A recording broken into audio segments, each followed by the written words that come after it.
નમસ્તે મિત્રો, આજે આપણે ચંદુમાળાના વીરુવસાની સિકોતર માતાનો ઇતિહાસ અને મા સિકોતરે પૂરેલા પડચાની વાત કરીશું.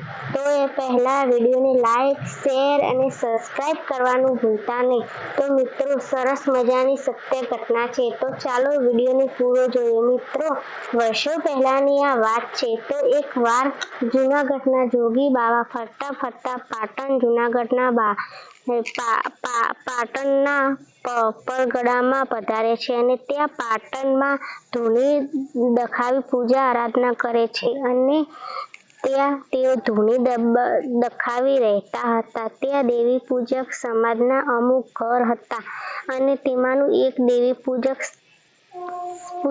સ્ત્રી રહેતી હતી અને તે દાતણ વેચી પોતાનું ઘર ચલાવતી હતી અને તેના 3 સંતાનો હતા. અને આ સ્ત્રીને રોજ સાધુઓને દાતણ આપવાનો નિત્યક્રમ હતો. આમ કરતા કરતા જોગી બાવાઓ ત્યાંથી જૂનાગઢ જવાની તૈયારીઓ કરે છે.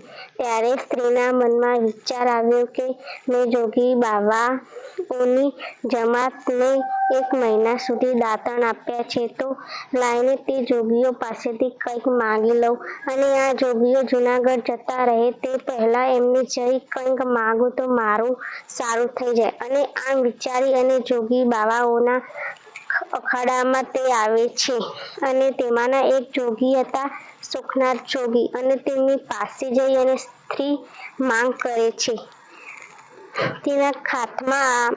અને ત્યારે જોગી લાકડામાંથી ફરીદો કાઢી અને તેના હાથમાં આપતા કહે છે કે લે દીકરી, તું લાકડાનો ટુકડો ના સમજતી, પણ આ જોગીની સિકોતર હું તને આપું છું અને તું કાલે સાતમના દિવસે પાણિયારીમાં સવાશે જાળ લઈ અને કુમકુમનો ચાંદલો કરી મારા નામનો દીવો કરજે અને મનથી સેવા પૂજા કરજે.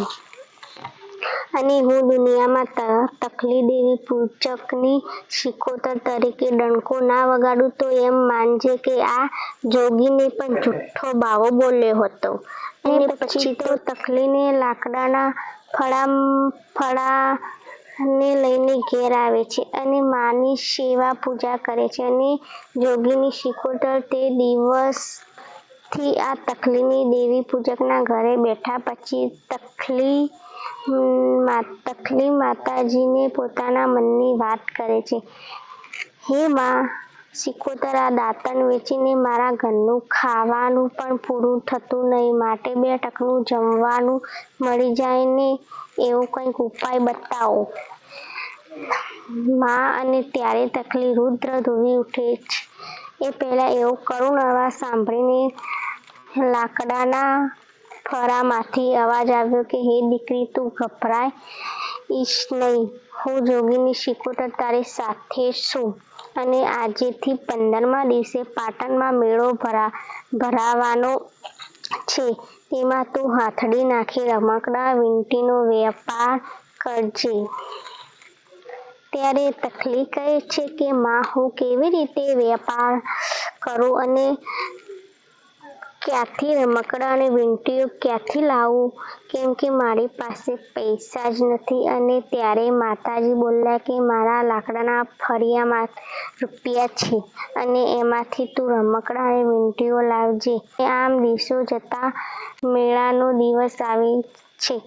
તકલી રમકડાં અને વીંટીઓને લઈને એક હુલ્લીમાં લઈ વેચવા બેસે છે. અને તે સમયે ચંદ્રમાના ગામના 2 ભાઈઓ રહેતા હતા અને વીરાને એક દીકરી હતી. અને તે મેળામાં આવે છે અને મેળામાં ફરતી તે તકલી પાસે આવે ત્યારે તેની નજર તકલીની હુલ્લીમાં પડે છે અને તેમાંથી એક ઝગમગતી વીંટી ગમી ગઈ. અને દીકરી તકલીને કહે છે, તું મને આ વીંટી આપને, હું તને બદલામાં તપેલી ભરી શીરો આપું છું. ત્યારે તકલીને થયું કે મારા સંતાનો ભૂખ્યા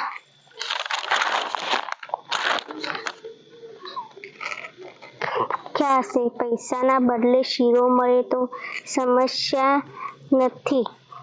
શીરાથી મારા સંતાનોનું પેટ તો ભરાશે. તેથી તકલી કહ્યું, ભલે બેન. અને પછી રબારીની દીકરી તપેલીમાં ભરી શીરો તો લાવી, પણ શીરાના નીચે ભેંસનું સાણ ભરીને લાવી. તપેલી તકલીને આપી દીધી અને રમકડાં વીંટી લઈ મેળામાંથી ચાલી જાય છે. અને આમ પછી મેળો પૂરો થઈ ગયો અને તકલી તેના ઘરે પહોંચે છે. અને ત્યાં તો સાંજ થઈ ગઈ અને તકલીના સંતાનો ઘરે જમવાની રાહ જોઈને બેઠા હતા. એટલે તકલીએ શીરાની તપેલી લઈ એમાં હાથ નાખે છે તો શીરા નીચેથી છાણ નીકળે છે. ત્યારે તકલી આખી ધ્રુજી જાય છે અને તેને વાત સમજાઈ ગઈ કે રબારીની દીકરી મને છેતરી ગઈ. અને પછી તકલી માં શિકોતરના મઠમાં જાય છે અને માની પાસે જઈ કરુણ અવાજે આસુડા પાટી દીવા કરી માતાજીની હકીકત જણાવે છે કે હે માં શિકોતર, આજે તારા સંતાનોના પેટ નહીં ભરાય અને એના પેટ ઉપર મશ્કરી કરી દેવામાં આવી છે અને મને છેતરવામાં આવી છે માં. અને શીરાના બદલે મને છાણ આપી મને ગરીબને પડ્યા ઉપર પાટું માંડ્યું છે.